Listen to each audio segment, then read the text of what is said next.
السلام عليكم ورحمة الله وبركاته. خير ما نبدأ به الصلاة على الرسول صلى الله عليه وسلم. اللهم صل وسلم وبارك عليك يا سيدي حبيبي يا رسول الله. اللهم ارحم أمي وأمهات المسلمين، اللهم آمين يا رب العالمين، وانصر أهلنا في غزة ويثبت أقدامهم يا رب العالمين، اللهم آمين. معايا فيديو النهاردة في عبقرية المتنبي. ليها أبيات كتيرة وشعر كتير، رغم مرور عليها 1000 سنة على رحيله إلا أنها خالدة، صارت مصر الأمثال عند أكثر الناس. هل تعلم أن المتنبي هو القائل مصائب قوم عند قوم فوائد؟ وهو اللي قال طبعا على قدر أهل العلم أهل العزم تأتي العزائم.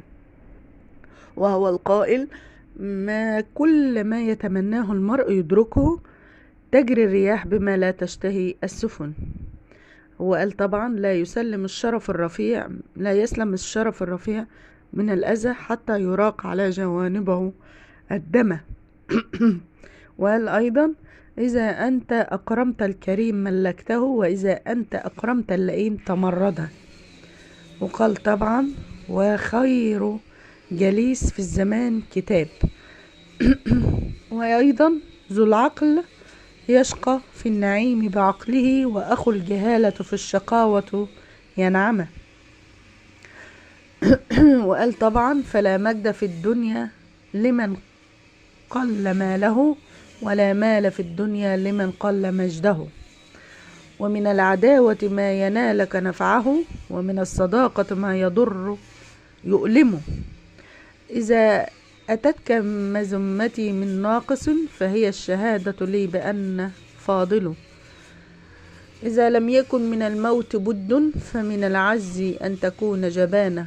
دي حاجات طبعا الإنسان بيقولها في حياته، أمثال مثلا يعني.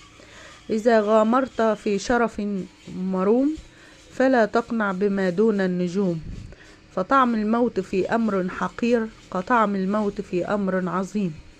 وهو قائل أيضا غاية الدين أن تحفوا شواربكم يا أمة ضحكت من جهلها الأمم. وهو القائل بقى لا بقومي شرفت بل شرفوا بي، وبنفسي فخرت لا بجدواي. وهو القائل أنا الذي نظر الأعمى إلى أدبي، وأسمعت كلماتي من به صممي. فالخيل والليل والبيداء تعرفني، والسيف والرمح والقرطاس والقلم. وليس التعلل بالآمال من إربي، ولا القناعة بالإقلال من شيمي. رحم الله المتنبي. ده طبعا أشهر شعراء العربية. ليه أشعار كتيرة، بس أنا فاهمة جيت أقولها بالأمثال اللي الناس بتقول بيها مثلا.